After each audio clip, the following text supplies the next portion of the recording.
Welcome to the Bad Roman Podcast. On this show, we talk with veterans, community leaders, Christians and non-Christians as we explore the entanglement of Christians with the state. The Bad Roman Project was created out of the firm belief that as Christians, we are called to follow Christ, not the state. Here is your host, Craig Hargis. Hey folks, are y'all sick of talking about COVID? I'm not. I hope this conversation continues for years to come, just for the simple fact I hope folks never forget the terrorism inflicted on peaceful human beings by governments across the globe in the name of so-called safety. Today I have author Jeffery Hann on the show to talk about his book, COVID-19, Short Path to You'll Own Nothing, and You'll Be Happy. Welcome to the New Age of Tyranny. We'd rather serve God than serve Caesar, you feel me? Right. I'm just trying to live what he said. I'm just trying to live what he said. Go ahead. So it's safe to say that I'm bad. So it's safe to say that I'm bad. So it's safe to say that I'm bad. Jeffrey, how are you doing? I'm good. Thank you for having me on. I got connected to you from a mutual friend, Paul Perial, who I completely adore. This guy has become one of my favorite people to chat with. I've had him on the show before and plan on getting back on the show to talk about some more stuff. The guy is super intelligent. I have a ton of respect for that man. And he connected me with you, asked me if I'd be interested in having you on the show to talk about your new book. And I was like, absolutely. I can't get enough of this stuff. And the book is full of so much information. You sent me the transcript to study before this, and I ended up buying the book myself. And I appreciate it. I'm not that far into it, but I have been reading it when I get a chance, and it's fascinating.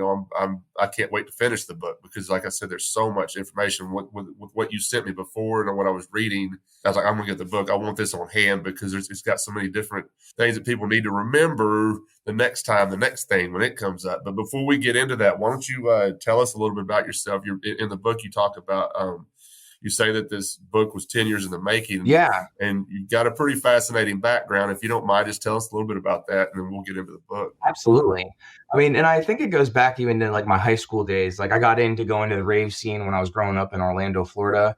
And I got, the rave scene is all about like peace, love, and unity and respect, which is similar to the idea of like anarchism. I mean, not, anarchism is just without rulers, but kind of in those same vein of not the politicians, not the left and right. I kind of was in that middle ground.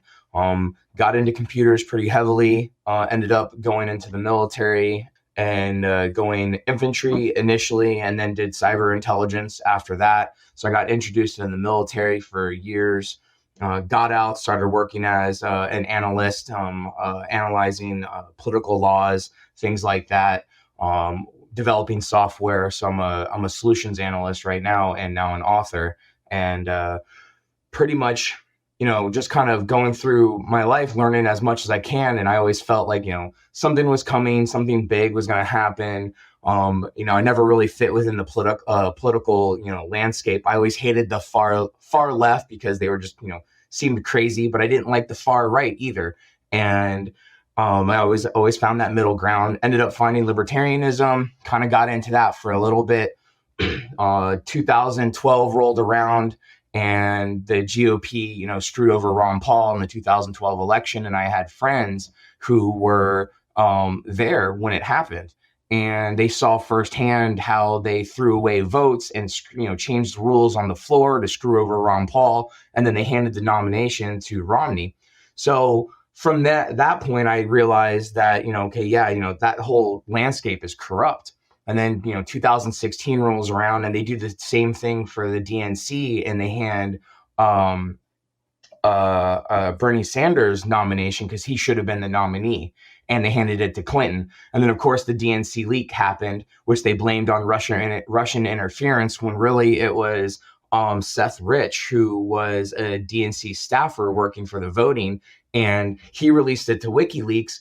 Well, at least this is my conspiracy theory on it, is that he actually released it to WikiLeaks, and then he was murdered and shot in the back, and what the police called a botched robbery, even though nothing was taken from him. It was 3 a.m. He was by himself, and it was like in his neighborhood and near his house, and he was shot in the back. So, and then like a week later, Clinton used his death to push gun control. And then, of course, they were like, oh, this is, the DNC leak is Russian interference. And then they pushed that whole thing. And of course, spun up against, Trump and Clinton. And then, Trump wins it. and then, just more tyranny and stuff like that. So I actually, in 2015, learned the trivium method of critical thinking, which is a proper way to think critically as a skill set. And it's using grammar, logic, and rhetoric in order. So you have to have grammar, which is your objective and subjective truths. You got to be able to separate both and distinguish both. You got to have your root definitions for words, because words are very important in any regard. You have to understand the actual root definition of it, the theme and context behind it, and how it's evolved over time, because how words are used today is vastly different than what they really mean. Like the idea of terrorism. This is just one example where people think, terrorism is some guy in a cave somewhere overseas, when really the root definition of terrorism came from government intimidation against its populace. And it came from the French when they were terrorizing during the Reign of Terror, terrorizing their citizens. And that's where terrorism comes from. It's actually government action against the populace. So it's just one of those things of how words have changed. And so you need to understand that. So grammar is all about gathering that body of knowledge and understanding a solid foundation of all of your information, and being able to figure out all of it and where it is.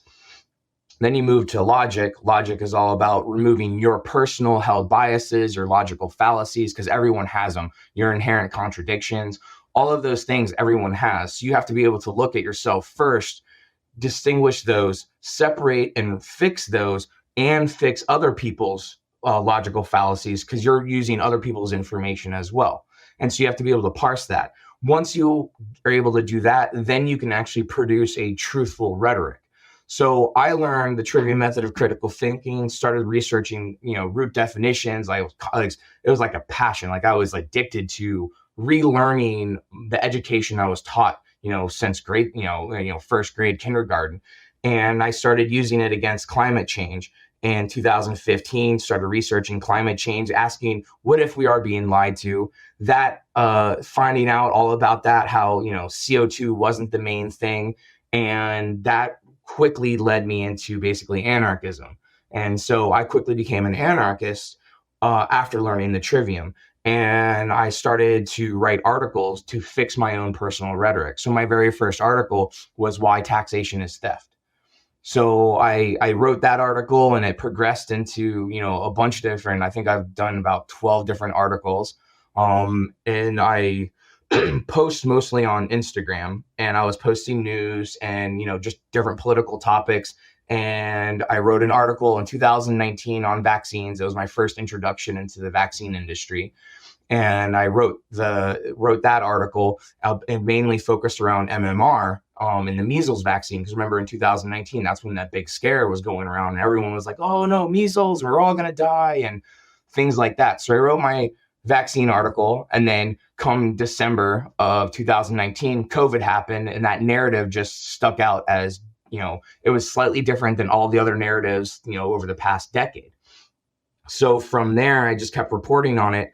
And by May of 2020, I wrote it was a 15,000 word article on COVID, and just everything I could find on it, and found out that basically Bill Gates was behind every single business, statistic modeling, everything dealing with masks, the vaccines, COVID, like everything, everywhere you look, he was involved prior to it ever happening.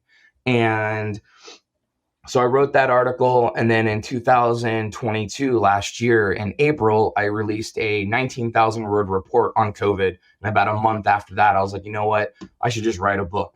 And so I spent about 9 months writing this, 102,000 word book and I have about 181 references total, and about 140 of them are published journal studies. And I use that as my guide through this entire book. And I walk the readers through the first chapter, basically critical thinking, just kind of what it is, not really teaching people how to critically think, but just to understand the process. And then so that they can ask these questions, because you have to be able to ask hard questions on what happens if we are being lied to? What happens if we are being taken advantage of and being manipulated? So then I go from that. And then my next chapter, I talk about trusting government. And that's a big one, because you have to have a healthy distrust of government to be able to understand all of everything. Because if you want to know where we are going in the future, you have to know where we are standing right now today. and how our reality is currently made up and what's going on. And if you don't understand all of that, you won't be able to understand really what the future really and truly holds for us. And so my book is that process of going from critical thinking, trusting government, and then I talk about, propaganda, engineered consent, and then I finally get into COVID, VAERS, the vaccines, different alternatives, and finally I talk about the future and where I can potentially see us going. Because again, the future has a bunch of different possibilities, and we only know so much information because most of my stuff is all open source information. And so that's my whole book is just that focus of trying to get people to truly understand where we are and to think about it philosophically about the different possibilities of our future and where we're heading, because it's going to get so much worse. Like it's not over. There's going to be more pandemics. I mean, look at over the last month. We've had the Ohio train derailment. There's been like 5 other major toxic spills and going into the water supplies. And I'm like, these are all, I mean, you could say they're coincidences, but when does a coincidence no longer become a coincidence? And you can just see these very progressions that they are poisoning the water supply, poisoning the air, poisoning our food, because they want to push us away into those, what they now are calling these 15-minute cities, these smart cities. And they're trying to then funnel us towards that. And in my book, I talk about why that's happening and the overarching goal, 10, 20 years down the road. We can start here too. Let's just, start with, you mentioned critical thinking. I don't know if you're familiar with Carrie Baldwin. I've had her on the show a few times, and she does a course on critical thinking. She's very Carrie's got it going on. She knows her stuff about this, and she teaches. She does courses to teach people, how to critically think, and I think it's a good idea to for her to be doing, for people to understand that. And then, but in chapter 2 of this book, and I want to start here, it's titled "Trusting Government." And I told you before we started recording, I said that was the part. When all this started, I didn't buy the narrative. I was like, "It's flu season. What is going on with you people? Why are you freaking out right now about this stuff?" But how easy it was for the government to brainwash people into this, to believe in it, was fascinating to me. I felt like, I don't know what it's like where you're at, but in Tennessee where I live, the majority of the state's pretty conservative, right? And they're still statist, you know what I mean? But I live outside of Memphis, and this is that blue spot in Tennessee that is super liberal, and people were crazy around here. I had to get out of Shelby County. Like, I bought a house outside it because Memphis is in Shelby County. I was like, somebody tagged me in something on Facebook about somebody wrote something where the Tennessee, the Memphis Health Department was going to start tracking where you've been when you come to a restaurant and this and that. I was like, I got to get out of here. Yep. I got to get out of this county. I said, I can't. They're going to make me crazy. I can't live in this county any longer. So I found me a realtor. I said, she goes, "What do you want?" I said, "Just get me out of Shelby County." Right. And so I moved out, out to Fayette County, where it's more, slower paced to my liking, and people are a lot kinder out here. But Memphis is, man. After my brother passed away, I got back to Memphis. I had a doctor's appointment that Monday. And I had to find a new doctor because I can't wear a mask. I'm highly claustrophobic. So I was having to fight that stuff, and so my original doctor was like, "No, you got to wear a mask when you come here." I was like, "Well, I'm going to find a different doctor." I said, "I can't do it." She goes, "Well, there's nothing in your records about you being claustrophobic." I said, "I've never had to explain it to anybody before." Right. Mask didn't come up. I had the same thing. I had a medical exemption for masks, and about 50% of the time people accepted it. Other times people were like, "No, you still have to wear one," or things like that. But I get it. It was like, "Well, why didn't you have this before?" And you're like, "Well, I never had to wear masks all the time, or I was never forced to, or things like that." So for the most part, I stopped wearing. I didn't wear masks. It was really, I tried initially, like, just to get through, and then I was like, nope. It lasted about like 2 trips into a store, and I was like, not a chance. I'm done. Well, when I got back after TJ passed away, I had that doctor's appointment. I found this new doctor, and they said, "No, you're fine. You don't have to wear a mask. We're wearing ours to protect us," and which is whatever. And I'm sitting there in the lobby, and there's another guy in there with me. I'm waiting to be seen. he's got a mask on. He's fooling with it. He's sick of it. You can tell he just finally just pulls it below his chin. I'm just sitting there. I'm just kind of giggling, to myself and about it and watching TV. This lady walks out. She just got done seen by the doctor. And I could see her out of the corner of my eye, and she's staring at me. She's looking at him too. He's not wearing his mask properly, right? So she acts like she's leaving, and she turns a corner and goes to the front desk, and she says, "I'm gonna have to report this. I don't know why they think they can sit in here without wearing a mask." And the receptionist knew. I felt sorry for the girl because she was giving her all kinds of hell about it. And then she didn't say anything to me at first, and she was walking out the door, and I'm not paying her any attention. I'm still watching TV, and she hooks her arm, comes back in. She goes, "Sir, I don't know why you think you can sit here without a mask on. You're endangering everybody's lives." And she goes, "It says right here on the front door that you have to wear a mask." And I'm listening to her. I'm just glaring. Listen, dude, I just got home from after my brother passed away. I was not in a good state of mind anyway, first of all. And I didn't need this garbage coming at me at that time. And I'm listening to her, and I let her finish. And I said, "Listen, not that it's any of your business, but I can't wear one. I'm severely claustrophobic, highly claustrophobic. I can't wear a mask. My doctor knows it. The nurses know it. The front desk knows it. Now mind your business." Yep. And she goes, "Well, let's just hope that's true." And my doctor tried to. She goes, "It's the first time I'd seen her." She goes, "She tried to get me to wear a face shield." And she put it, I was like, "Listen, you don't understand. The proximity to that to my face freaks me out." Like I was talking about this microphone, I don't even like it in my face. It bothers me. But, and when my doctor saw that, she goes, "Oh, you are severely claustrophobic." And she wrote me a note, and I've still got that note in my wallet, but I don't need it, to this day, but I still got it. But I had to go do that with work too, because, work started trying to get everybody to wear them.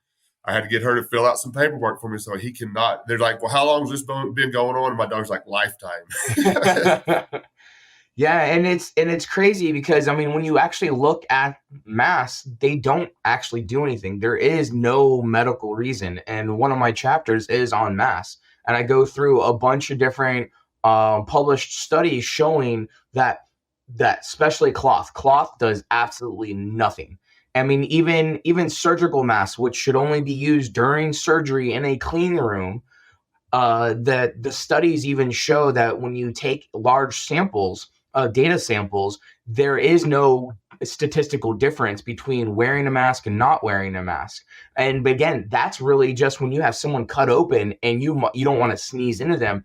I get it to an extent, like that or at least you're in a clean room and you potentially sneeze on a subject and might get them infected because they are in a very vulnerable state. So that's a very limited time. But even those masks, they're getting changed out every 45 minutes. Now, when you're in a contaminated environment, which is everywhere else, every store, your car, your home, you have to consider them contaminated. Protecting other people is not how it works. Like I'm responsible for my health. You're responsible for your health. You're not responsible for my health because that would be more like a service, like a doctor who is, that's their job to be responsible in a specific situation. But like cloth masks have never been used in this type of setting except during a previous pandemic for like the Spanish flu. And again, there's any real study of using people being sick and seeing if they get sick and things like that. No, those masks do not work. So you have to have a properly rated mask, and it has to be sealed properly. And those things aren't happening. When someone puts on a cloth mask, chances are they've been using it for weeks. They've never washed it, and they're just breathing in whatever that thing gets caught. And again, after 30 minutes of you walking around breathing through it, it's pretty much contaminated. If you touch a surface, a doorknob, and then you touch your mask should be considered contaminated and you shouldn't be using it anymore. Even like N95 masks, those aren't actually rated for COVID. So when people are handing you like surgical masks in stores, if you actually read those boxes, the boxes say that they do absolutely nothing for COVID, that they're not rated for COVID, they don't work for COVID, but people keep using them because the government says so. And really where that all comes from is there is the University of Washington Institute for Health and Metrics and Evaluation. That it's an independent research institute primarily funded by the Gates Foundation. And they were the ones in April and June of 2020 producing statistical modeling saying if we had 95% mask usage, we could save like 30,000 people. And then the Trump administration started pushing those statistics as accurate. And then that's when all the states started pushing, we gotta use masks, and enforce it. But people ignore that, Fauci at the beginning of everything said, no, don't wear masks because that's not how they should be used. Only healthcare people should be using them and only properly rated ones.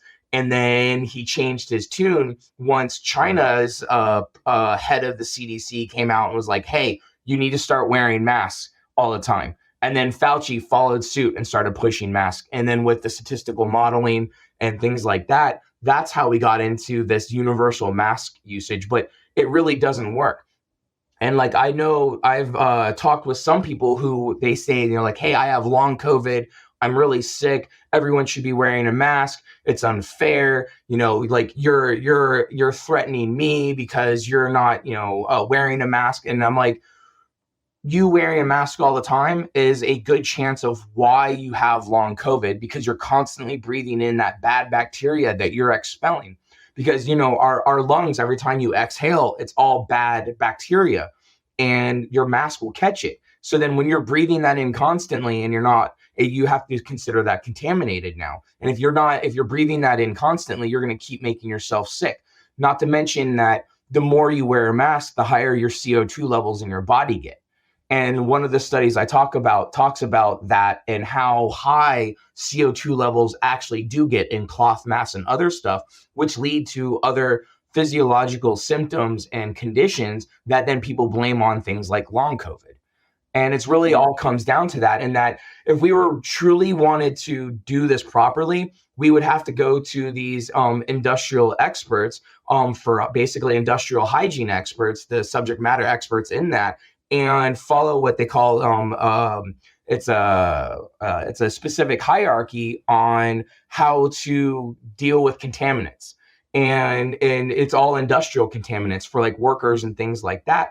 And wearing masks in your actual PPE, your personal protective equipment, that equipment is really the last line of defense, and it's the weakest form of the defense of combating all of this stuff in these contaminated conditions and environments.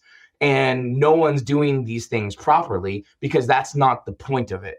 The point of it, of government, of pushing all this stuff, is not to make us better, but to keep us sick. And because there is a true push to make people sick and to get people to become sicker, because if you're sicker, you're weaker, you're easier to control, you're easier to be manipulated. And that's the true purpose of government, because the definition of government is a tool or action of control, because it's govern plus mint. And mint is a tool or action, and govern is control. So a tool or action of control. And if you're being controlled, you're not free. You can't be free and be controlled at the same time. So it's one or the other. So innocent people shouldn't be controlled by government. Only really, it should be criminals. They're the only ones that should be controlled, the people that are creating victims. And, me just walking around in a store, I'm not creating any victims. Even if I'm sick, it's not my responsibility. It's other people's responsibility to protect themselves. If you truly think, you're super scared of COVID, get a properly rated mask, wear a mask that has a filter so you're breathing in clean air and you're expelling the bad air. And then you should only be wearing it for a certain amount of time. And then again, it's all about proper sealing it. If you have a beard, guess what? You shouldn't be wearing a mask because you can't properly seal them. So everyone who has a beard, it's pretty much pointless. And people don't realize all of this stuff, and they don't know how to take care of themselves. They don't know how to keep their hands clean. They've been using all of these chemicals and these harsh chemicals for, killing bacteria, but they don't realize it kills good bacteria and bad bacteria, while we need the good ones, but not the bad ones. And really, people should just be washing their hands with soap. That's all it should be, is just soap and some clean water, and you move about your day. And you just, don't get near sick people. If someone has a fever, stay away from them, protect yourself. And that's how it really should be. And it's amazing when I started doing all of this research, how bad like our food supply is being poisoned, like all the processed food, the processed sugars, all of this stuff that government has been pushing on us, saying, oh, this is health food, this is that. When you actually really go into it and look at it and go, well, what happens? Are they lying to us? It turns out they actually are. And it's amazing how little people understand that. And it's because of being indoctrinated in public school for, decades. Well, it's interesting to me too that in the beginning of all this, the government was not pushing, like you said, like healthy food and clean water and exercise and taking care of yourself. They were leading into a vaccine. I was afraid to even buy into that narrative, but you could see it coming. I was afraid that this was going to happen, and they weren't, the government was not, they were shutting down gyms and not McDonald's. McDonald's drive-through was 24 hours a day, but they were shutting down gyms, people going to better their health. They were shutting down nature. They were shutting down the sun. They were telling people you can't even go out onto the beach by yourself, or we will arrest you because you're breaking, these laws. But then police policy enforcers would violate social distancing and roll up on people and arrest them. I mean, a beachgoer who's by themselves, no one around, and you have 10 cops roll up on them. I mean, there was even I've seen videos of where someone puts a dummy out on the beach with like a fishing pole and a bunch of cops swarm them, thinking it's some person and it's just a dummy. And they were just screwing with the cops. Well, I told you before we started recording, that, when I was transitioning into understanding anarchy, the hardest thing for me to let go of was the cops, defending the cops, and I like how you use the phrase policy enforcer. I've never heard it put that way, but that's the most accurate way to describe a cop, because they're not peacekeepers. They are policy enforcers. They're pushing they're enforcing a policy by a corrupt man in a suit somewhere, and what I told you too, that when George Floyd was murdered right before our very eyes in Minnesota, I was like, something's bad wrong here. I used to defend the cops when they would kill somebody. It was like, well, if he was just not resisting, he'd still be alive. I was that guy, but then I saw the way they were bullying people during COVID, shutting businesses down. Policy enforcers enforcing these policies that, by the way, there were no laws on the books about this. This was all mandates by a health department somewhere. Okay, so they're enforcing these policies and ruining people's lives and scaring them into using scare tactics. And I don't ever want to hear this again from anybody living in this country, to say that we live in a free country, because that's garbage. Do not ever say that to me again, because it's baloney. And I'm trying not to use 4-letter words right now, but I got a lot of them running through my head right now, because it's not true. We do not live in a free country.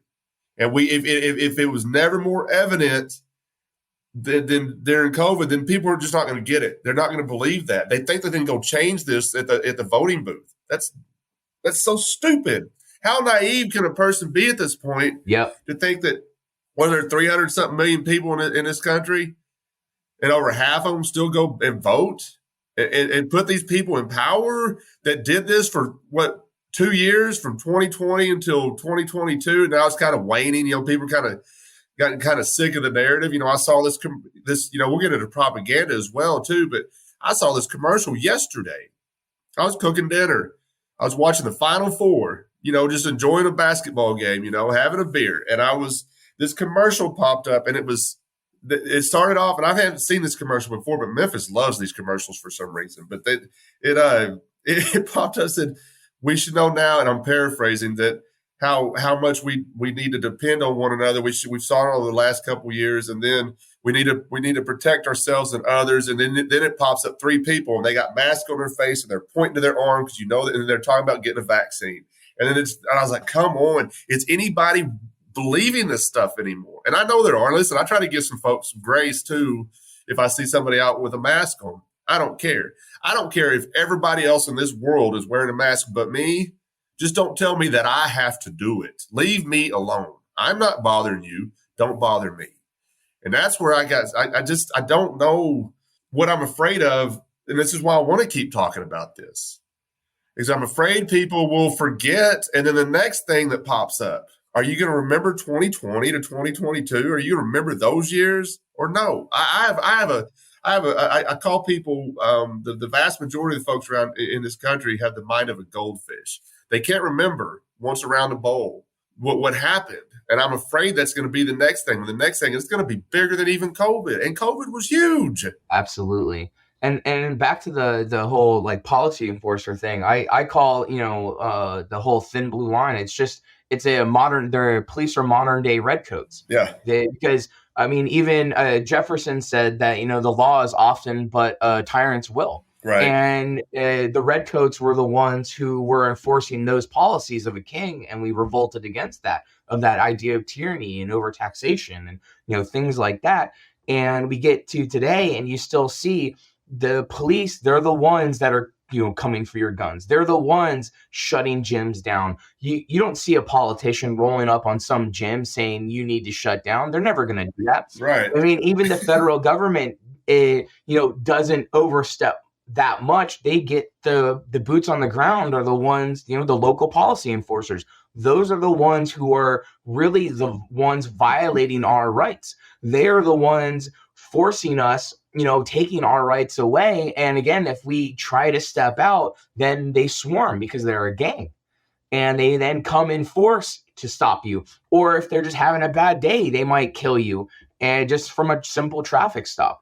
And like I said, we all have a right to not listen to good laws. I mean, we should be disobeying bad laws because bad laws are tyrannical in nature. And I actually use I like going even like the Constitution. I used to be really big into the Constitution and, things like that. But I no longer am because, again, it's just a piece of paper and it's a poor litmus test. And one reason why I call that is because everyone likes to say that, through the Constitution and the 13th Amendment, they got rid of slavery. But that's not true. If you actually read the 13th Amendment, they say they get rid of slavery, except, and everyone forgets there's an exception. And the exception is if you've been duly convicted of a crime. Well, who considers what's the definition of a crime?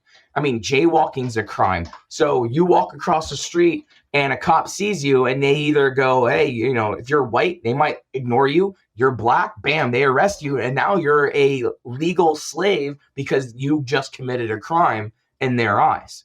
And people don't realize that. They also miss that the Supreme Court on multiple occasions has confirmed that the government has no obligation or duty to protect and serve us. And that includes all policy enforcers, that their only duty to protect and serve are those in their care, which is criminals. So only the people they arrest is when they actually have a duty to protect and serve those people while they're in their care. But otherwise, the general public, the innocent people, they don't have to do anything. They can sit there and watch you, get raped and mugged or murdered, and they don't have to do anything. They don't even have to report it. And it's crazy how people still hold on to the idea that, where we have to blindly follow these government agents because they really are government agents. And it all comes back to being indoctrinated in public schools for, years, and you have generations of being in the public school system. And our public school system's geared to create literacy slaves who have blind obedience towards authority. Because it's through the classical trivium, which was from the Catholic Church, and that's to create basically a circle body of knowledge where they keep people in. And if you step outside of that body of knowledge, they slap your hand. You can't go outside approved rhetoric. And so that's basically literacy slaves. While then the U.S. government also incorporated the Prussian education system. And the Prussian education system was designed once the Prussians lost to Napoleon. And their parliament was like, why did this happen? And they're like, oh, our soldiers were thinking for themselves. So they created this whole new school system that created blind obedience and authority with the focus on nation building. Well, the U.S. government incorporated that whole system into the U.S. education system. So now you have generations of people who are being taught under this system, and it's led to where we are today. And again, the Prussians later became Germany, then Nazi Germany. And that's the same path we're heading down, is that same fascism. But we've gone around the world now, and we have, overstepped, and people are going to be in for a rude awakening when that gets reverted and things start going downhill a lot faster than they are now, because really big things are coming, a lot of changes. I mean, the military is going to get decimated. Our economy is going to tank. And it can all be tied back to, various things that China has done. And now the whole mRNA vaccines that they pushed on everyone. Those are legit gene therapies, because synthetic mRNA, or mRNA in general, there is a process in place that can actually rewrite your DNA from it, and it's a reverse transcription. I'm not sure the exact how to pronounce that, but there is an actual mechanism in place to alter and edit our genes and our DNA from this. So these really are gene therapies, and they've been openly said, even like Zuckerberg, things like that. They've all openly said that these are gene therapies, but yet most people will say, oh, it's not a gene therapy because, government says it's not. But there are people in the government that are saying that it's, gene therapy, and people don't realize it because they just, it's so hard to really find out all this information. You have to do a lot of research to find all this information, because you're not being taught in schools. You're not being taught anywhere this information. And you have to have the ability and time to go and research it. I've spent years looking into this stuff. And it's hard. Even people have time finding the time to even read this book. And it's 348 pages long, but it's fully detailed, listing all of this stuff out. And I just scratched the surface on everything. This isn't even like, people have written books on each of my chapters. And so it's not even, it's really just that surface level. There is so much more to it. And I tried to cover as much as I could, but I know for a fact that there's certain points and certain topics that I could have added in, but I had to cut the book off at some point. Right. Well, and speaking of policy enforcers, police officers, law enforcement officers, whatever you want to call them, just recently here, in Tennessee and Nashville, there was a school shooting. Yep. And when this happens, you can bet immediately on social media when people start talking about guns and taking away guns in this. Listen, and I don't know if you know this about me, but as a pacifist, now I still have a pistol, but I don't carry it, okay? Because as a pacifist, I would love nothing more than for everybody to lay down their weapons, turn them into plowshares, as the Bible talks about, right? So, but the problem I'm seeing is, and I see this even from Christians and self-proclaiming pacifists, to say that they're wanting the government to do more gun laws or pass more gun restrictions, and I'm like, you do understand. This is what I can't get anybody to explain to me. The logic behind this, you do understand that the folks that you're wanting to pass more laws on guns are they could be the ones that come and take your guns from you. So you only want the government to have the weapons. I'm not advocating for a revolution. I'm not advocating for going and killing the government officials. That's not what I'm saying. But you only want those people to have weapons? That makes no sense to me. Have you ever read a history book? And that's what it comes down to, like even the Second Amendment. It's not just about personal self-defense. And in the overarching scheme, yes, but it's really about self-defense against government tyranny. Because that's what the Constitution is. It's supposed to be a check on the federal government. Supposed to be. It's not supposed to be a check on us.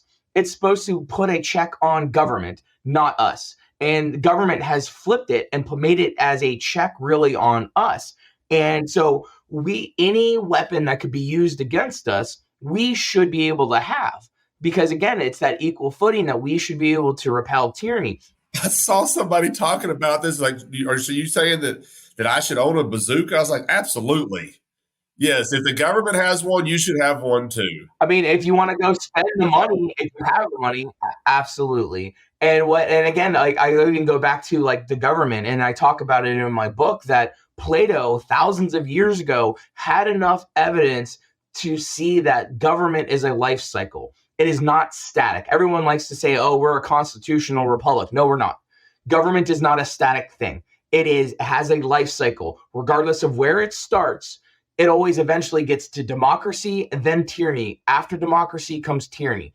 After tyranny is revolution, because that's the natural progression of people. When you put them in a box and you start rejecting their freedoms and things like that, eventually people fight back. And that's when you get to revolution. So we're actually entering a global, and this is, I don't think has happened, at least in written human history that we've been told, where there's been a global tyranny where all the governments of the world are basically reaching this tyrannical phase at the exact same time. And so now we have this global tyranny that we're about to get hit with, and we're now entering in. And my whole premise of the book really is that they are using COVID, or they did use COVID-19 as a live fire exercise to spring us into this global tyranny and this next phase of tyranny. And basically it's like the new 9/11. 9/11 changed a lot of things around the world. And this is the new updated version, but it was a live fire exercise.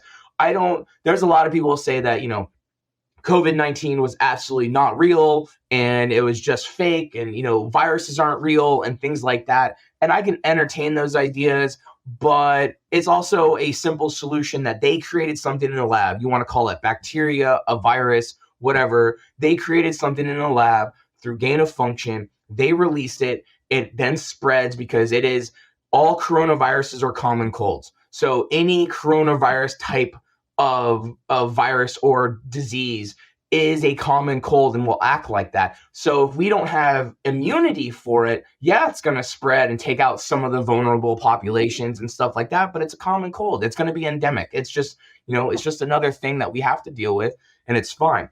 So my premise is that they really did create something and released it, and it was engineered for a specific purpose, and that purpose was to release it and to basically figure out how everyone would react, how people would fight back against tyrannical measures, and they took stock in all this. Now they know how everyone is going to respond. And they didn't fight back. That's what was so frustrating. That was so frustrating to me, is they didn't fight back. Most people didn't. They just went with it because they got scared. I could not understand that. I said, why are you putting so much faith in the government on this? Do you know who you're talking about or who you're believing in? And that's when I brought up before, well, it's because they prefaced all of it with the measles. They go, hey, the measles is so scary, and they pushed it so hard saying, hey, we're all going to die because a handful of people here and there got measles. Well, a handful of people every year get measles, and it's never been eradicated. They've always had a handful of people, like up to 100 people every single year of documented cases of measles, but most people don't die. It's actually very rare. There were churches holding vaccine clinics. Oh yeah. And I was like, man, wait a second. If people are going to have mistrust of the government, whatever, but if anybody should not trust the government, it should be Christians. Mm-hmm. They killed our king. They murdered Jesus Christ, and you're putting your faith in these people and holding vaccine clinics? What is your problem? Yeah, and the bad thing is that I think the Vatican and some of those people are also in league with the same people pushing all of this stuff, which is why they, like the Pope and stuff, came out saying, hey, we need to do this. You need to take the vaccines. It doesn't go against the Bible or things like that, even though every single vaccine uses the fetal stem cells from aborted fetuses in either the testing, developing, or manufacturing of the product. The final product might not have it in it, but at some point, every single vaccine on the market used aborted fetal cells that have been replicated since like the 60s or earlier. And they were, like I said, used in either development, testing, or manufacturing process. And so even along those lines, people, if you're very religious, in that aspect, you shouldn't be getting vaccinated just based on that one piece. Dude, I had to get a religious exemption at work. Mm-hmm. I have a friend. He lives in. Dang, I'm gonna mess this up. I think it's Ohio. I think, but I'm not certain. But he has a home church. You had to get the vaccine or get a religious exemption. It was going to be $200 a month out of your paycheck. Damn. Something to do with the insurance, but the insurance had nothing to do with it. It was all company, right? I probably shouldn't talk about it because if anybody listens to this at work, I'm going to get in trouble. But I had to get a religious exemption. And basically, it wanted a reason why my religious views keep me from getting it. So I just quoted the Bible. Yeah. We are to obey God rather than man. And God's not commanding me to get a vaccine. Nope. The government is. And we had meetings, man. People were getting pissed off. People were talking about quitting, when people were dropping their insurance because I'm not going to pay for this. We'll get insurance somewhere else. And once that started happening, when people started dropping their insurance, they started losing money. Right. They reversed it and went back to like $20 a paycheck. When people kind of stood up to it. Yep. And I got a religious exemption too, because that was all that was accepted here in Washington State. And they weren't accepting a lot of different things.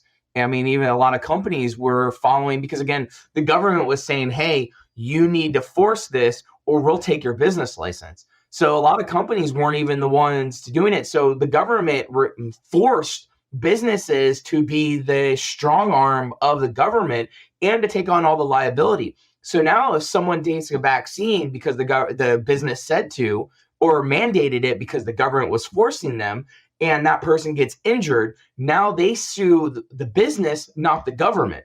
And so they were forcing businesses to take on the liability of that aspect, because people don't realize that, hey, that's a natural progression. If you force someone to take an injection and they get injured, you're liable. And I actually got terminated, even though I had a religious exemption. I got terminated from one of my jobs, and at one point because of it, because I was like, no, there is no way in hell I am going to get vaccinated with any of this stuff. It's not going to happen. And I even had documented evidence that I had COVID through a blood test, and I had natural antibodies for it. And I'm pretty sure I actually got that from someone who went to an event where it was nothing. They were only allowing people that had been vaccinated. And I'm pretty sure he got sick from people shedding the spike proteins from the vaccine and then brought it to me. And I got sick because he was shedding these spike proteins or the mRNA, whatever. And then I now had natural immunity to whatever that was, because again, the spike proteins that these vaccines were causing your body to produce are the same spike proteins on the COVID-19, and they're just as dangerous. One of the studies I talk about shows how the spike proteins can get inside past the blood-brain barrier and was causing damage to the brain.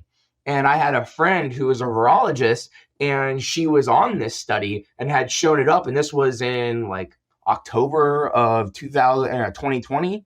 And this study showed how the spike proteins of COVID was actually causing brain damage and other, like Alzheimer's and other things, and leading to that. Well, now you have these mRNA vaccines were triggering people to produce these spike proteins in abundance. And we're all told that, hey, it's only going to last a few, mRNA only lasts a few minutes. It doesn't last very long. It's all the spike protein should only be localized to the injection site and things like that. But now we know for a fact that that was a lie, and that the mRNA is actually synthetic mRNA and actually lasts way longer than natural mRNA. And the spike proteins got everywhere, including, your heart, your liver, pancreas, your brain. They flooded the body, and in some people was produced for months and months and months. And now people wonder why, everyone's dropping, the sudden death and the whole narrative around sudden death. And it's because of this damage that's already been done. And I mean, even the NFL guy, I talk about him because he dropped, he basically dropped dead on the field during one of the games. Or was it the Super Bowl? No, it was I know what game you're talking about. Actually, I was sitting here with some friends, when they were filming me, we were talking, they're talking about doing a documentary, and they were filming me I sent you that piece of that part about when I talked about my brother, and that happened. We were sitting there and I stopped. Oh yeah. And I was like, hey, something just happened on this field. The game was on in the background and they were all surrounded. I saw it kind of going on. Then I saw the crowd leaving the stadium. I was like, wait, something bad just happened on here. Then the fact that these people, like you said, that people are just dropping dead. I think we're just seeing the beginning of this too. Yeah. So for like Hamlin, and I pulled it up in my book, it was the Buffalo Bills safety. And I watched that video a bunch of times. And I mean, the wide receiver, cut up midfield, did a normal route. Hamlin wrapped him up, took a small light hit. I mean, it wasn't a heavy impact, and he rolled backwards with him, rolled him to the ground, bounced up, kind of paused like he was going to try to figure out where to like reorient himself, and then all of a sudden just locked up and dropped.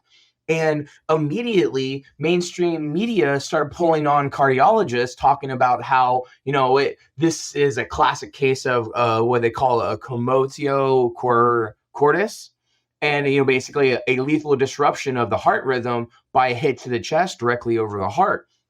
Well, people don't realize that normally that only happens in children because they don't have their chest structure isn't fully developed. And the fact that the Hamlin was wearing full gear. Never, ever has there ever been a single hit or a case of this in NFL history. Not one. I mean, and they were you're talking back in the days when people were being hit with less pads or even no pads, and it's never happened. There are some reports saying that this event happens in 1 in 264 million. So I talk about it as like, what's rarer, or what's the more likely case that this event happened to this safety who didn't actually take a very strong hit to the chest and had all these pads and was, has been trained for years on how to take a hit successfully and to roll with the person and to bring them down, versus a vaccine, a brand new on the market vaccine with no long-term safety studies that even the CDC has admitted can cause heart attacks and other heart issues. And there's a lot of evidence showing that it does affect the heart or can affect the heart. So what's more likely, this rare thing that's never happened in NFL history, or is it a sign of what's to come, of more people suffering from these cardiac events? Yeah, I've been watching football my entire life, man. And I've seen people get blown up on the field and never seen anything like that. Never happened. Listen, I try also to be very careful too, because I don't want to, I see people jump to that all the time. So I don't really talk about it, but I understand why people would jump to it. I think that, like I said, we're seeing the very beginning of this. It's going to get worse. I think so. I mean, even out throughout 2021, professional sports players around the world have been dropping on the pitch and fields, during soccer matches or, other, what they call football, different times. And you just see people dropping. I mean, even down to the high school level here in the States, kids are dropping left and right. I mean, maybe not left and right, but it's way more than ever before. I mean, it feels like every week I'm seeing another article of someone in a sports just dropping over. Well, somebody just the other day that I think it was Utah, a football player in practice just dropped. I mean, again, if it was just a couple here and there and there was a small uptick, I could say it's just a natural thing. Maybe it's the energy in the air and it's disrupting rhythms and electricity or the electrical impulses in us. And then maybe that's something along those lines. But the fact that we started seeing spikes in the sudden deaths and stuff like that only when these vaccines came out. To the point where Australia started a whole database just to track sudden deaths because they had what they called excess deaths and unexplained deaths. They couldn't figure out why so many people are starting to drop. And so they had to set up a whole new database just to track these specific things. They know why it's happening. Absolutely. Let's I mean, they know why it's happening. They just don't want to admit to it. And the problem that we're going to see too is that none of these folks are going to be held accountable for it. They're talking about arresting Donald Trump for something he paid off a porn star or something. I'm like, why don't you arrest him for mass murder? the genocide in Yemen, along with Barack Obama, George W. Bush, and now Joe Biden. Why don't you arrest him for that? And a lot of people are they're going back to like, oh, we got to get Trump because of X, Y, Z.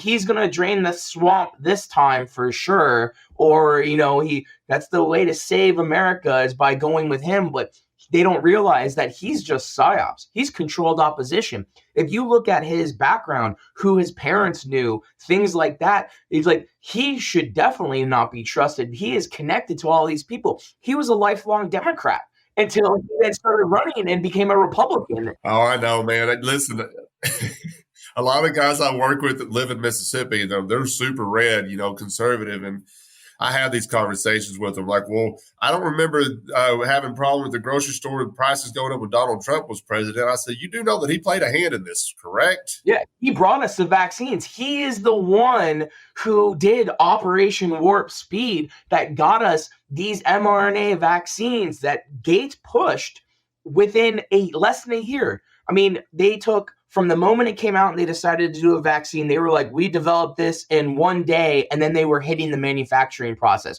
One day to design these vaccines. And there's never been, the only mRNA product on the market is these vaccines. And a lot of people don't realize are that these vaccines are liability-free products that were protected by Congress and by the government.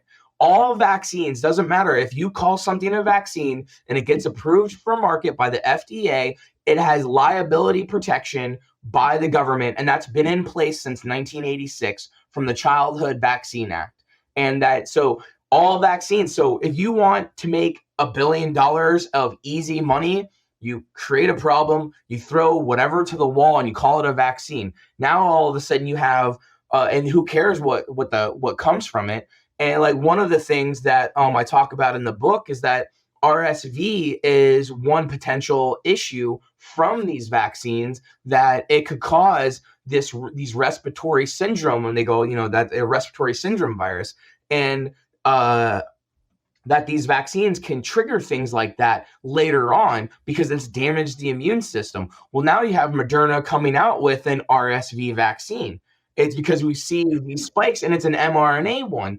And it's, like I said, it's the broken window fallacy. They break the window, then they provide you the solution to fix it, and they go, look how good we are, while making billions of dollars liability free, because they don't have to worry about it. I mean, even the FDA, the prior FDA commissioners have either went to work with Pfizer's board of directors or Moderna. So these companies that are making billions pulled in these FDA commissioners who then held sway on getting these products out the door. And then, of course, when people tried to get the applications from Pfizer public, they went to the judge and were like, hey, there's trade secrets and other stuff, or we don't have the manpower. We need 75 years to be able to release all of the data that we were provided in the application. And I'm like, all right, so you were able, and within a few months, able to go through these applications and say, yep, everything looks good, but you tell me you can't release this information, but you only have the manpower to do it in 75 years. No, it's all corrupt. It's all about money. Like everywhere you look, they're lying to us, and people fail to see it. And again, like you were talking about people, the goldfish analogy, people don't have the ability to really retain that information and question it because they're getting hit with something new. They're getting hit with, oh, look, Donald Trump's being arrested or indicted. He's never going to go to jail. He's part of it. He is literally the shiny object to distract people while other stuff is going on. I mean, there's major moves going on with China and Russia and other things, these global events changing. And then all the news is like, hey, look, the government and a porn star. That's all they're looking at. And if people don't realize, I mean, how bad the Ohio derailment and how all of those people are getting sick and like it's bad, and it's just going to get worse. And people don't realize it because no one's talking about it because they've moved on. There's been other derailments, other issues that have come up, and they don't realize that all of this stuff is playing in. And so for years, I've been telling people that we were going to have major water shortages coming up. And then after that, you have major food shortages coming up. And I've been telling people on Instagram, like, hey, this stuff's coming. And sure enough, like last year, they started really getting into the droughts and things like that. So this year coming up, it's just going to get worse and worse. But now all of a sudden, they're starting to poison all of these water supplies. So your wells, the rivers, things like that, normal water filtration plants that you normally get for your tap can't filter out these chemicals. Nor is the EPA actually testing for these chemicals, because they only can test for so many things, because every single test costs money, and a lot of these places don't have the money to test for everything. So a lot of our water supplies are getting tainted, and people don't realize it. Well, you just sound like a conspiracy theorist. I am absolutely a conspiracy theorist. We got called that quite a bit during the COVID stuff. Even when you would just question the science behind it. Yep. I'm like, wait, I can't question it. You're telling me that I got to do this. There's something unethical going on here. Absolutely. Tell me I got to put a foreign substance into my body that I don't know anything about. Come on. I mean, I like to drink beer. I know it's not good for me, but I know what's in it. Yep. I don't know what's in that shot. I don't trust you. No, I mean, except when they tell us that, hey, we provided, it's all of these other chemicals that make whatever instructions we put in there. And again, the instructions they tell us are to produce these spike proteins, but we don't even have a guarantee that that's actually only anything in there. They could have other types of instructions written in there. I mean, even Elon Musk has come out and said that mRNA is like writing software code, that with the right instructions and the right process, it's like you can turn someone into a butterfly or a fish or something along those lines, because you're altering the genetic makeup of a body. And because the mRNA is just instructions. So your DNA produces mRNA, and the mRNA goes to your cells, and then that's what tells the cells what to do. So these mRNA vaccines are actually doing like man-in-the-middle attacks, where the DNA gets stopped. Those instructions from the DNA get stopped, and they insert their own instructions. So we have really no idea what these instructions are really saying. At most, it's just the spike proteins, but even that's bad. Well, when people started kind of waking up to what was going on, and I remember saying it to somebody at work, they asked me, because I had they knew how vocal I was about this, so they'd come and ask me questions about things and stuff. And one of them, he came up and asked me, he goes, "What do you think's going on?" I said, and I just said it, and I didn't really think before I said, I think they're actively just trying to kill us all.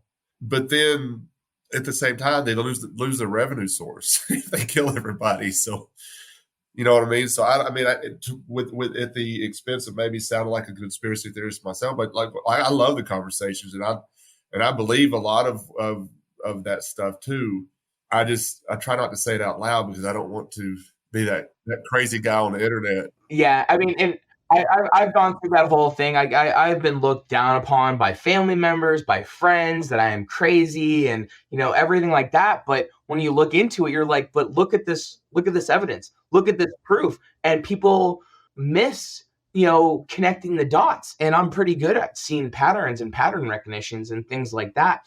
And so there is, in 2017, it was the Deagle intelligence report, and Deagle was an intelligence officer who has now passed, and he worked in the upper echelons of government and connected to a bunch of different of these groups, like the World Economic Forum or the Rockefellers, things like that, was high up. He was producing these independent intelligence reports every single year. Well, in 2017, he came out with one showing that basically Western cultures were going to suffer up to a 70% population decline by 2025. And then now if you try to go find that specific report, it's been scrubbed, but you can find people that have saved images of it. And I mean, I remember in 2017 seeing this report when it came out, and it was crazy. Like, well, how are we going to get there? We have 327 million, almost 330 million people in the US. How do we get down to 90 million people by 2025? And it's kind of hard to see how we could get there. But if everyone took a biological weapon and injected it, and I believe that these COVID vaccines are that there is a time delay on them, that the more you inject, the faster it can hurt you, or the higher that risk of being affected by it. And then on top of that, you have all the socioeconomic disasters. I mean, even the US dollar basically dying, and they're killing the US dollar, and you're going to see an economic collapse from that. I mean, you just saw one of the banks collapse. There's a potential another dozen plus banks are going to collapse. They're already pushing the idea of the digital dollar, and they're going to call it something else. So the US dollar can collapse. China is working with Russia to get other countries to stop using the dollar. So you're about to see that completely go, and our money, basically the US dollar is going to become worthless. Then you have now they're poisoning the water, the land. They're taking over farmland. I mean, Bill Gates is the largest private farm owner in the U.S. and he produces Monsanto, potatoes and things like that, and then funnels those potatoes to like McDonald's. So like McDonald's fries most likely are actually Monsanto potatoes that Bill Gates has produced.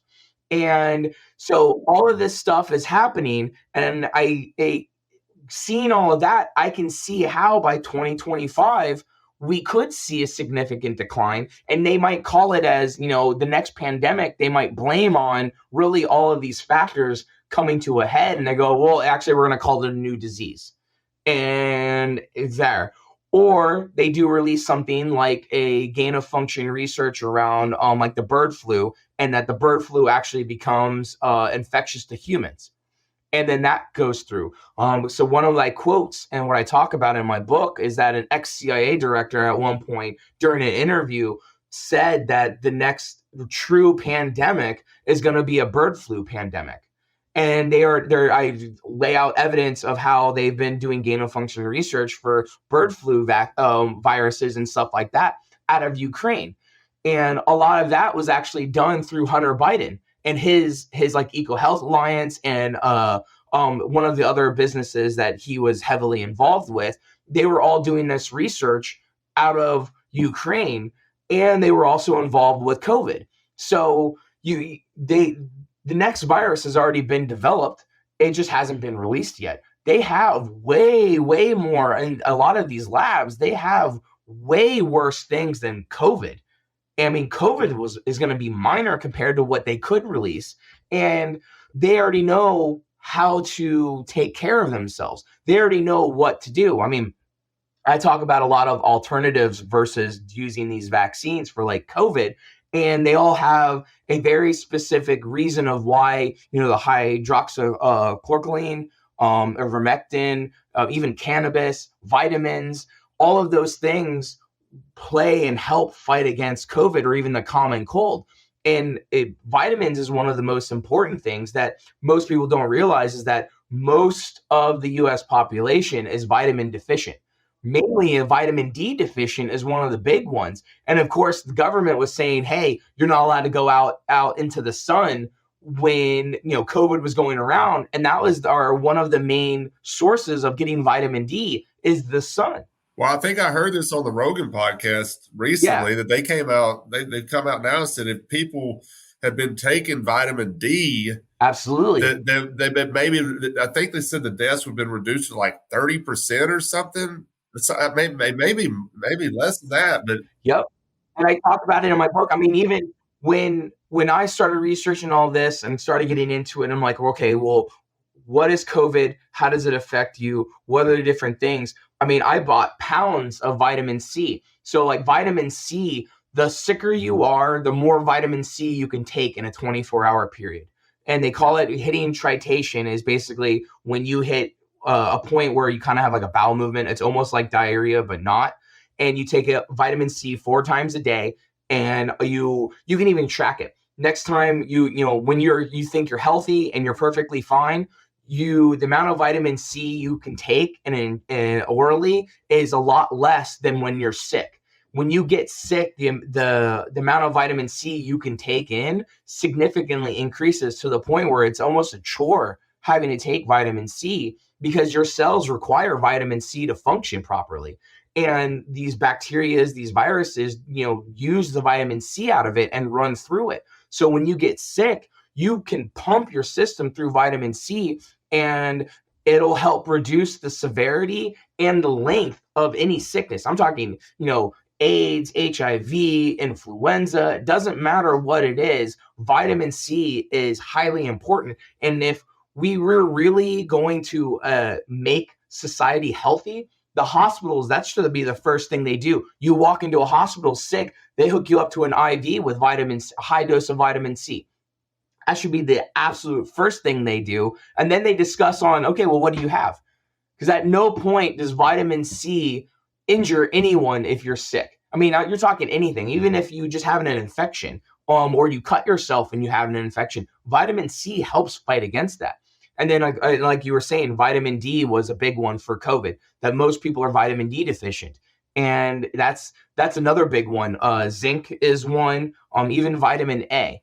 See, I've always taken vitamin C and zinc with my multivitamin, but when all this started... And I guarantee you, the multivitamin is not even enough. Like, you need a lot of vitamin C. Like, I added some things to my vitamin regimen. When all this started, I was like, well, okay, I'm not getting a vaccine if it helps, whatever. I'm not doing that. I can't wear a mask. So I got to do something, So I started reading some stuff on my own. Yep. And come to find out you need to be taking quercetin. So I started taking quercetin because apparently quercetin will open up your white blood cells to allow the zinc to get in there to fight off this stuff. I started taking vitamin D again. And zinc is good to help your body absorb other vitamins, which is why zinc is important. I started taking bromelain. There's something I got another one. I got a counter full of vitamins in my bathroom right now, but I added some stuff to it. Because I'm not putting a shot in my arm. I'm not wearing a mask, but I'm going to do something to protect myself if this is a real thing. And I'm not one of those people that ever claimed that COVID wasn't a thing. I mean, people were dying. I see that, but I don't think it was as severe as a lot of people said it would be or said it was. And it's coming out now that it wasn't. I want to talk about something real quick before I let you go. Between 2020 and you put this in the book, between 2020 and now Pfizer and Moderna stocks were some of the most owned stocks by Congress. And if people know that, or if they didn't know that, they need to know that now. And it explains a lot of what was going on behind, how in cahoots the government is with pharmaceutical companies. Oh, absolutely. Major conflicts of interest were going on. I mean, some of these politicians who were saying you absolutely need to get vaccinated. Yes, we should be pushing tyrannical laws to force vaccination compliance, are then turning around and making potentially hundreds of thousands to millions of dollars based on these stocks. And that's just the directly owned stocks, not any stocks that they had other shell companies buy in or their friends and family buy in. This is just them directly owning it. That some of the most owned stocks by Congress was Moderna and Pfizer. Like I said, it's just a huge conflict of interest. I mean, even looking at like Fauci and the NIH.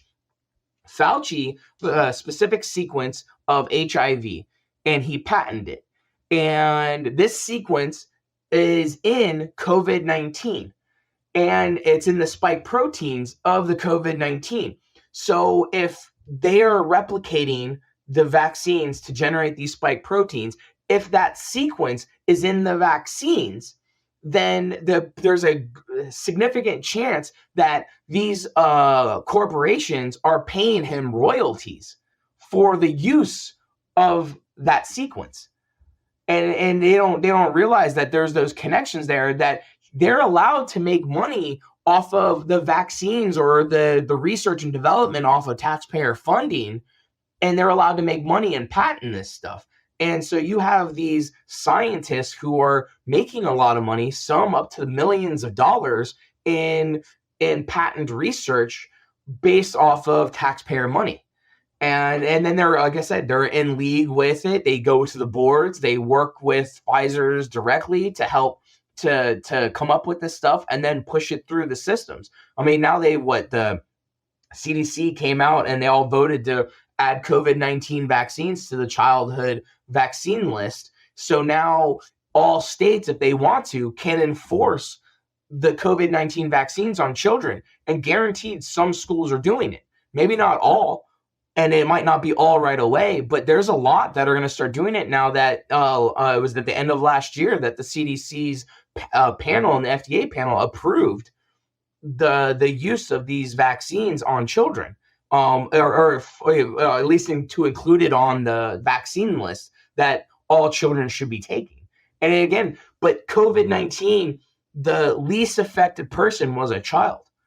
And people don't, they're like, why is that? Why should we be giving them injections when the most targeted person, the most at risk was a 90-year-old with, 8 other issues of, like they had cancer, issues with their heart, vitamin deficient. They had a bunch of other things. Those are the most at risk, while the least at risk was a child. There was a study from Italy that correlated melatonin production to fighting off COVID infection. And it's because around 10 to 12 years old, children peak at the melatonin production. And then from there on, humans produce less and less melatonin every night until they get into their 90s or until they die. So there is a correlation, a direct correlation to the amount of melatonin you produce in your body to how sick you could get from COVID. So really, like any of the other vitamins, the second you get sick, you start taking melatonin every night just to rest and just to sleep. And it significantly reduces the severity and duration of COVID or any disease. It doesn't even matter. Hey folks, Craig here, and I'd like to let y'all know we are always looking for writers to contribute to our blog. I don't care if you have any experience or not. 2 or 3 of our contributors had no prior experience writing, and it turns out they have a real knack for it. Our project coordinator helps them put the articles together, and she publishes them on our website and Facebook page, and you will also have the option to come on the show and go more in depth about your article. So if you like what we're doing at The Bad Roman and would like to try your hand at writing, then send us an email at thebadromanpodcast@gmail.com. We're having a blast with this project, and we would love for you to join us in helping promote it. Now back to the show. Well, speaking of the ones that are at risk, one of these commercials, I bring this up again, the commercials that I see, one I saw the other day, it was a lady, several people on the commercial, but one was like, well, I'm overweight, so I'm more at risk for COVID-19. And then one guy's like, I'm a smoker, so I'm more at risk for COVID-19. And I'm listening to this, I'm like, well, why don't you do something about it? Why stop smoking? Maybe go to the gym and change your diet. If this is putting you at risk to COVID-19, well, stop being fat. Yep. Or stop being a smoker. You know what I'm saying? I'm not saying that I'm in the best shape of my life, but I'm working on it. But I do understand that I'm responsible to take care of myself. And if I can do anything to prevent myself from getting sick, I'm going to do it. And that means changing my diet, and that means exercising, and that means not smoking. And I get it. It's actually, it's really hard. Our entire, if you look at all of our food, if you're not making your own food, all of the food that is produced at grocery stores, and you follow it back to the company that makes it, and then the parent company that owns that company, or the majority shareholder of those corporations that are producing the majority of things, it actually comes back to like 3-4 asset management companies that pretty much own trillions and trillions of dollars, worldwide. You have Vanguard, BlackRock, and they're the 2 main ones. Both of them together, it's like $18 trillion of assets and wealth and power. And they sit on all of these boards. Because if you own 10, 14% of a corporation, a major corporation, you have significant sway. Look at Musk taking over Twitter. He didn't have to buy 100% of the shares. He only bought enough and then said, hey, we're taking it private. We're going to pay everyone back. But then they have institutional investors, which guarantee most likely are going to be the same ones that already owned the significant shares of those stocks, like BlackRock and Vanguard. And because they are sitting on the board saying, hey, with Musk, even though they don't own as many shares as him, so he has a larger voice in it, they're still sitting on the board saying, yep, no, we agree, we'll go this direction. And so you have these asset firms, the corporations, dictating everything. And when you do that, you go, it's not hard that if you owned or were sitting in the upper echelons of these groups and sitting on these boards, you can enact significant sway in what is being added to our food supply. What is generic, high fructose corn syrup, soy oil and things like that. And nobody's talking about that stuff, man. That's what you're talking about. Seed oils. That's another thing that stay out of the drive-through, because everything they're cooking in there, your French fries from McDonald's you were talking about, it's cooked in seed oils, and that seed oils is damaging your body. Absolutely. And there was one of the leaks. It wasn't the Ohio train derailment, but it was a barge that just got submerged. I want to say it was the Delaware River, but they were like, oh, it's leaking, all of this specific toxin. And then, in a subtext, it was like also, tons and tons of like soybean oil and like other stuff. And I'm like, watch, that soybean oil getting into the water supply is going to be worse than the toxic chemical that they were mainly focused on. And it's because that's getting into it. And actually, soy is not good for us at all. Like, all of it across the board. Like, I don't see any, every time I look into it more, there's just, it's bad for us, that we should not be ingesting it. And it just shows that our food supply has basically been poisoned. Yeah, man, I've changed my diet quite a bit too with all this stuff. And I dropped about 50 pounds. Nice. Pretty quick too. I mean, it could just for changing my diet. I mean, I was exercising. Yeah. But it was the diet. And if I cook with anything, it was olive oil or coconut oil. Yep. There's no vegetable oil in my house whatsoever. I eat a lot of meat and a lot of eggs. Yep.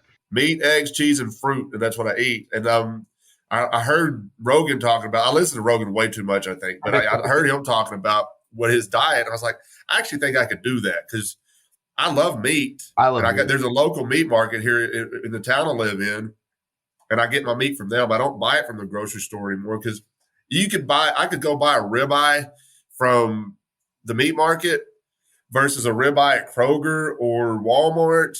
You can put them next to each other. You can see the difference in the color of this meat. There's something wrong with this meat at these grocery stores. I mean, same thing with eggs. If you grow your own eggs, like, there is a significant taste difference between your own farm fresh eggs. Oh, for sure. I got a guy at work. His daughter has chickens, and he'll bring me some eggs every once in a while. I don't have time to raise chickens. I had chickens when I was a kid. They're nasty. I don't have time to take care of them.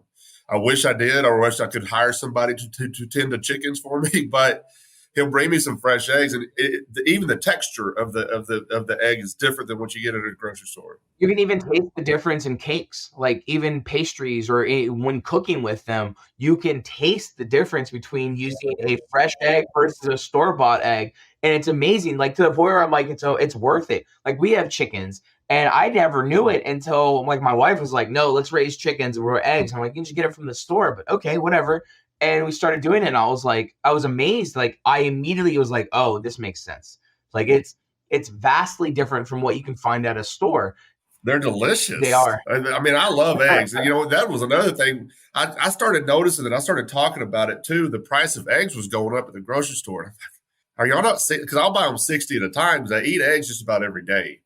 And it would go from, like, I could buy a 60 count pack of eggs for like $7 or $8 at one time. And then it got up to like $22. I'm like, what the hell is going on here? Well, because if you look at it, it's a couple of different avenues of why that's playing. It's one, inflation, because they just flooded the market with new dollars, printed, or at least digital. They didn't even have to actually print the dollars. They just threw it on their books that they printed more.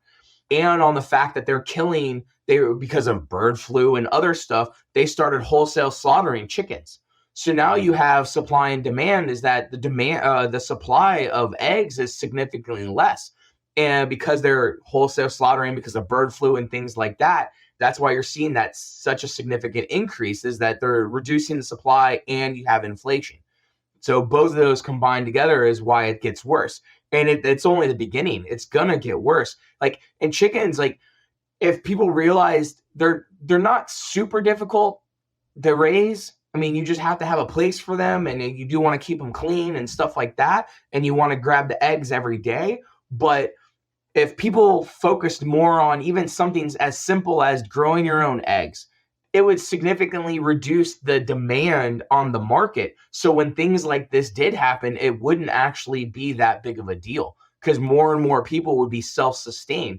And that's the problem with this idea of centralizing everything or importing everything to you, is that you no longer are producing stuff yourself. You're no longer creating. You're no longer, building your own thing. So then you are now reliant on other people. And if that supply chain gets disrupted, you're screwed. You no longer have the eggs. You no longer have it, or your costs go significantly up. Well, there's a Highway 64, like I take every day to go to work. There's a sign that says fresh eggs, but there's no phone number. There's no. It's one of those things like it's trying to lure you into something. Yeah. Like the meme with the clown from It. He's down there in the gutter. Yeah, I got fresh eggs down here, and I'm a sucker for fresh eggs, but I haven't made my way down that road to figure out what's going on over there. But I need to go talk to them. Yeah, where are we going? Where are we going out here in the woods? What are you gonna? You're luring me with fresh eggs. All right. And so my last chapter of my book, I talk about the future, and I talk about all of this stuff and how, because like I said, to understand where we are going for the future, you have to understand where we are today. And everything points, and this is my conspiracy theory, is that China targeted Western culture for destruction, because China is very big on saving their culture.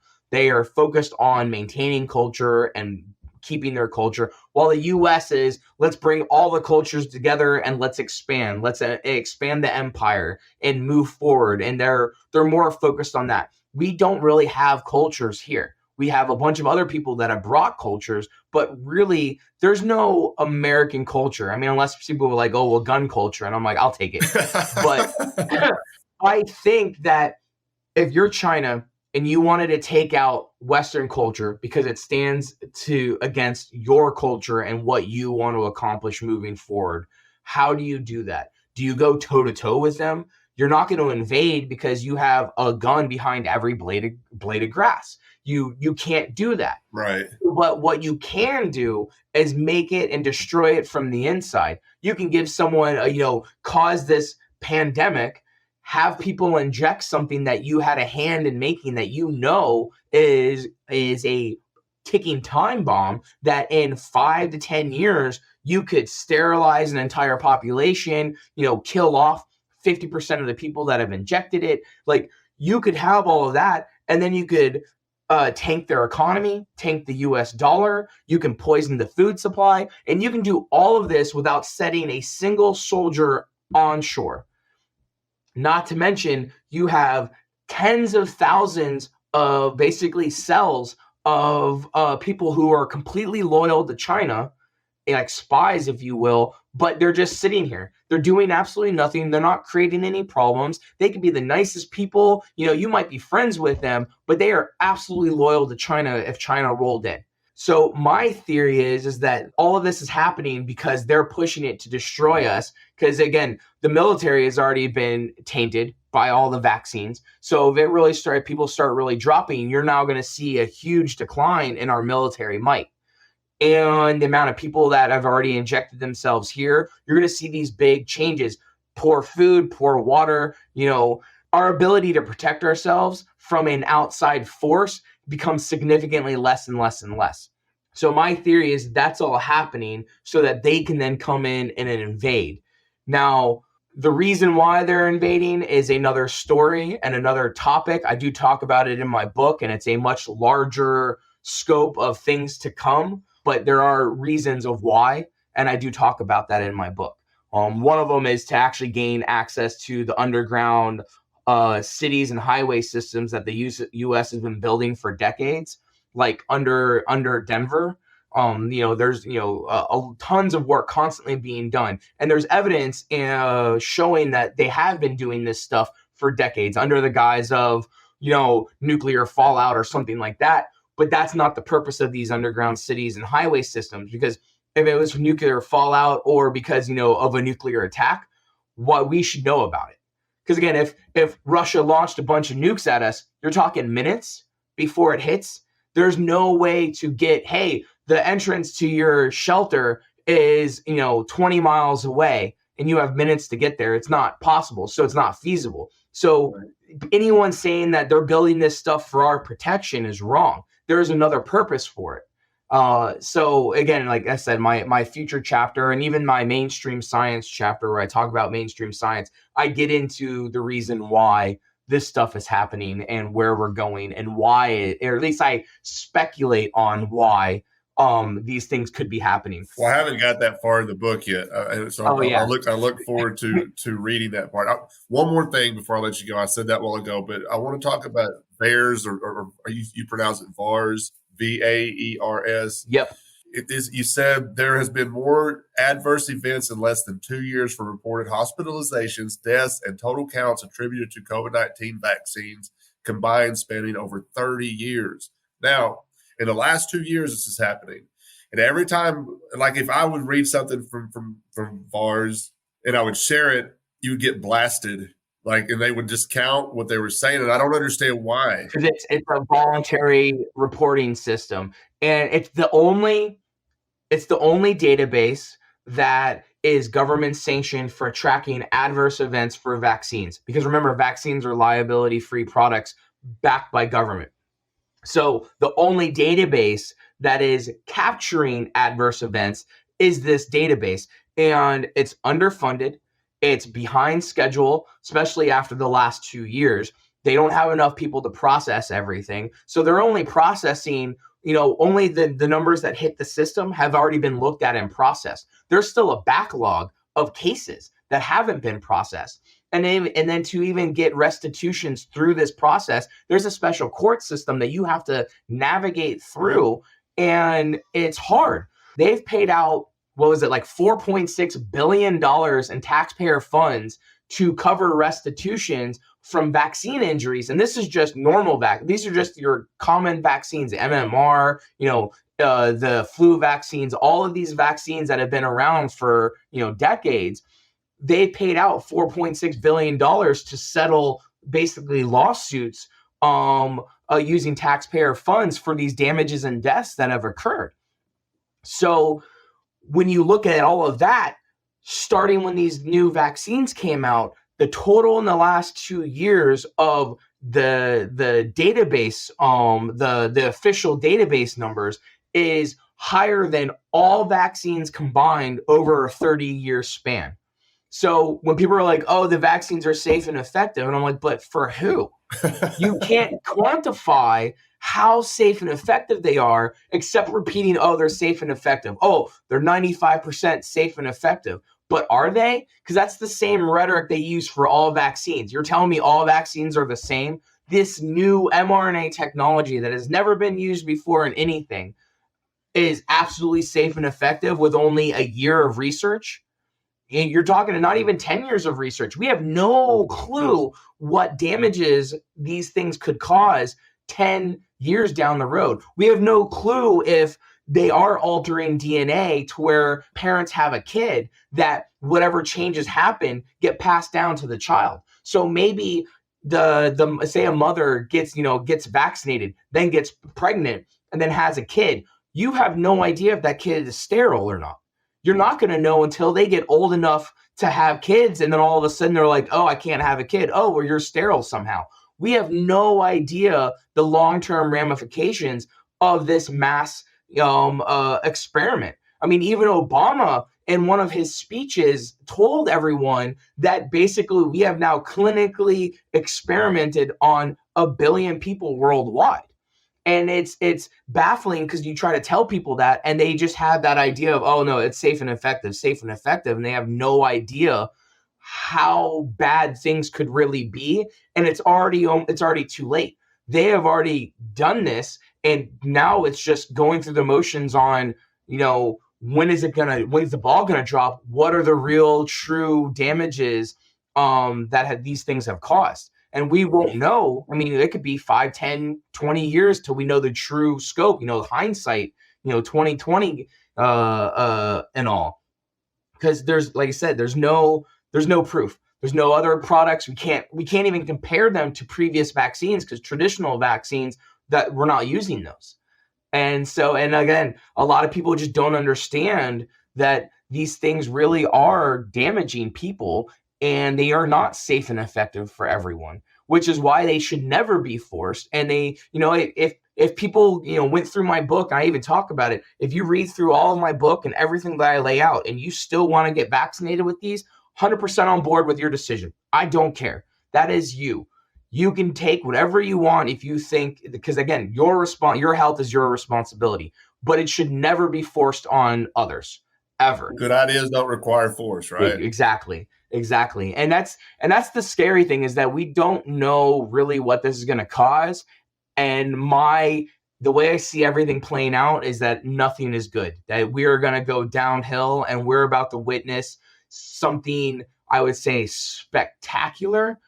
And I don't mean in a good way. Like I always say, may we be blessed to live in interesting times, because in my personal beliefs in like what God and things like that are, I don't see that this is the only thing. I don't believe that we are only here and that's it, and then we're done. I believe there is a lot more. I think there's past lives. I did want to ask you about that, because we do focus on the show quite a bit about Christianity and its entanglement with the state. But I know you don't call yourself a Christian, but I was kind of curious if you didn't mind speaking to that. Tell us a little bit about how you view God and that. Yeah, kind of close to that. I mean, there's a lot of people that say, that Christ was an anarchist and things like that. So it's along those teachings. So I think it's similar to that. But I do believe that there is a truth to a lot of different religions. I also believe that there's a lot of bad stuff in a lot of these different religions. But I'm an anarcho-deist, really, if you want to put a name to it.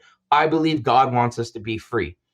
That is the main point of it, because I truly see the idea of natural rights written into the fabric of reality. And there's a lot of examples I even talk about in the book of why I believe this and how it has shaped my worldview and how I view reality is built.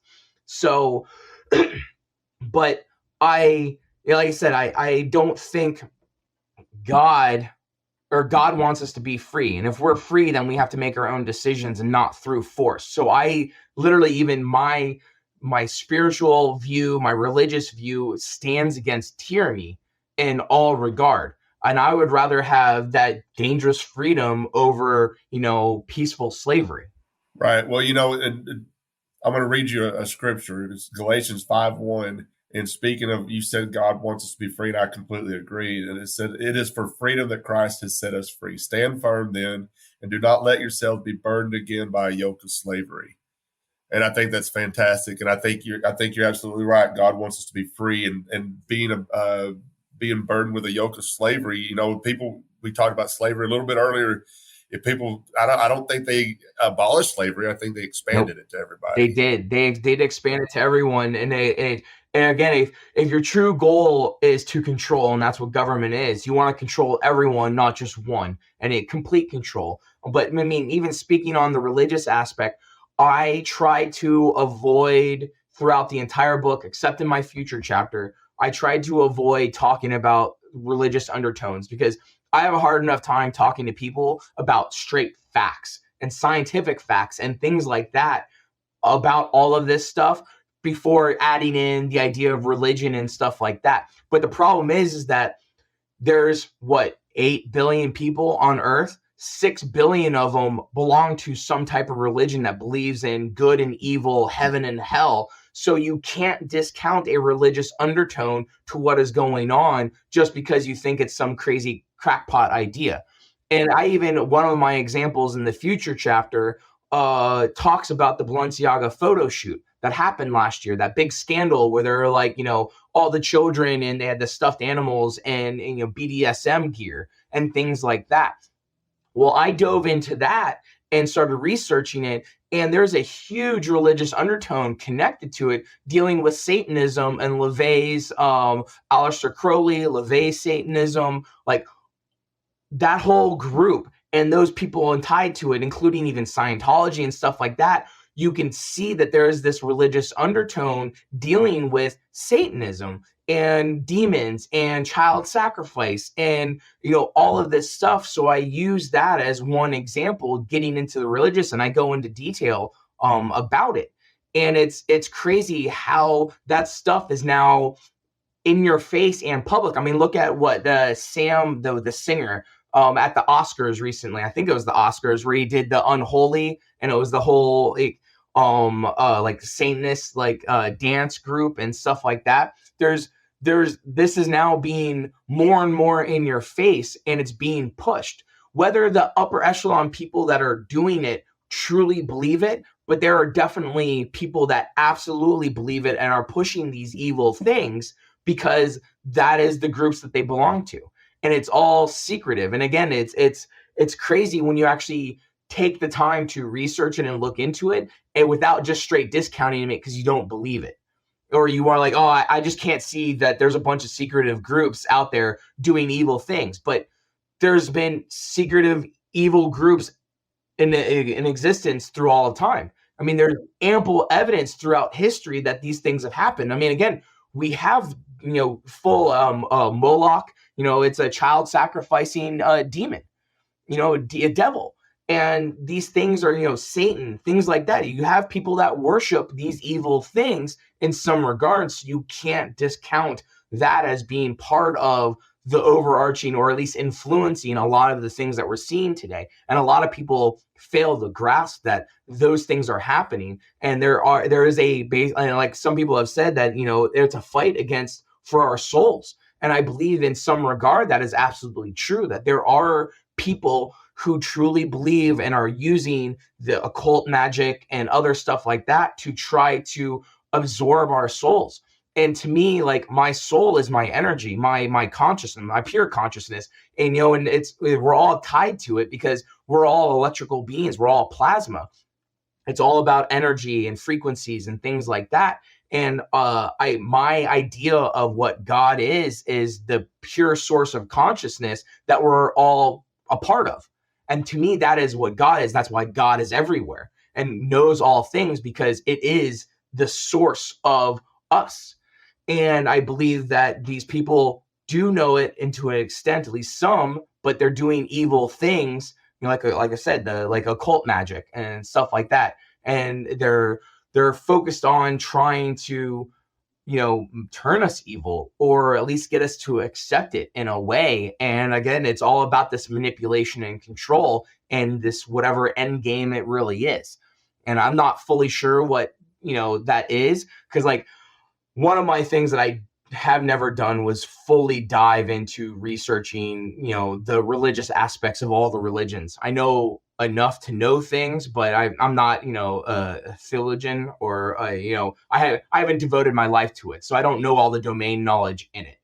But I am spiritual, I am religious, and I do see all of these connections playing out. And it's just crazy that a lot of people don't, because they just don't look into it, because most people just want to keep their head down and want to work.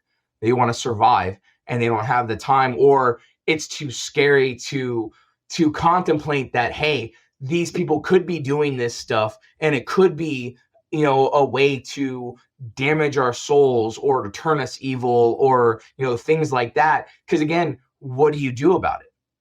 People don't, they don't want to think about it because they don't know what to do about it. They don't know how to handle something like that. And sometimes you can't. You just gotta, sit back and try to protect yourself as best you can. And like I said, like, may we be blessed and live in interesting times. We're about to see something significant in human history. We're about to witness an evolution or de-evolution of humanity in the spiritual realm and the physical realm. And it's going to be interesting the direction we go. And if more people don't wake up to it, then it's going to go the bad way. But the more people that do wake up to it and see it, once you can recognize it, and once you know about it, you can then take steps to protect yourself from it. And if you can protect yourself, you can protect society as a whole, or humanity as a whole, because you've protected yourself. And it's interesting how that all, once I started researching it, even just the Balenciaga thing, all of these connections just fell into place. And it's crazy that people don't see it. I am appreciating that, seeing people wake up to the idea that we've been lied to this whole time. I just hope they don't forget. And that's why I want to keep talking about this stuff, and I appreciate you coming on the show. Absolutely. I've got some other podcast friends. I might, if you don't mind, I'll send them your email and get you on their show. 100%. I said, this is a passion for me. I love talking about this stuff. I could do it all the time. But why don't you go ahead and tell us where anybody can find your book, and folks, go buy this book. And you'll have it on hand. You'll have some something to back up your stance against the government with this stuff. So right. So my book is called COVID-19: Short Path to You'll Own Nothing and You'll Be Happy. Welcome to the New Age of Tyranny. That you'll own nothing and you'll be happy is actually one of the World Economic Forum's predictions for 2030. It was in one of their videos that they were saying, hey, by 2030, you'll own nothing and you'll be happy. And so that's the whole kind of the premise of the book, of showing how that's going to be. My book is available through my website, journalisticrevolution.com. If you go there, you can order it directly from me. I have signed copies available. If you don't want to do that, you can go to Amazon. It's available on Amazon. If you have a Kindle Unlimited, where it's that subscription where you pay like $10 a month for Kindle books, you can actually download it for free. It's $10 for the ebook through Kindle. Right now, it's only on Kindle, but in about 2 months, I'll be able to put it on the Nook. It's also available at Barnes & Noble, Walmart. I think it's going to be on Target soon. So really, it's available in a bunch of different places now. So nice, which is surprising, but it is a philosophical book. It's not a medical book, even though there's a lot of medical information in there. But it's really around asking questions to the narrative that is being pushed and the direction we are going. Awesome. So again, at journalisticrevolution.com, all of the links are on there. Or you can just search up my name or the book title in like Amazon, and it'll pop up. Well, I appreciate you doing all the heavy lifting and putting this book together for us to read. I do appreciate, folks like you that do take the time to get this stuff out there, because we need to talk about it. We need to keep talking about it so people don't forget and get out of that goldfish mentality. And let's keep talking about it as much as possible. All right, buddy, I'm going to let you go, and then I don't know, write another book and I'll get you back on the show. Absolutely. All right, buddy. I'll talk to you soon. Thank you. Thanks for joining us this week on the Bad Roman Podcast. Be sure to subscribe to the show wherever you find your podcasts to never miss an episode. And while you're at it, if you like what you heard, we'd appreciate a rating on iTunes. Or if you'd simply tell a friend about the show, it really helps people find us. 100% of donations are given to local charities in Memphis, Tennessee. To learn more about the Bad Roman Project and to find show notes, please visit thebadroman.com.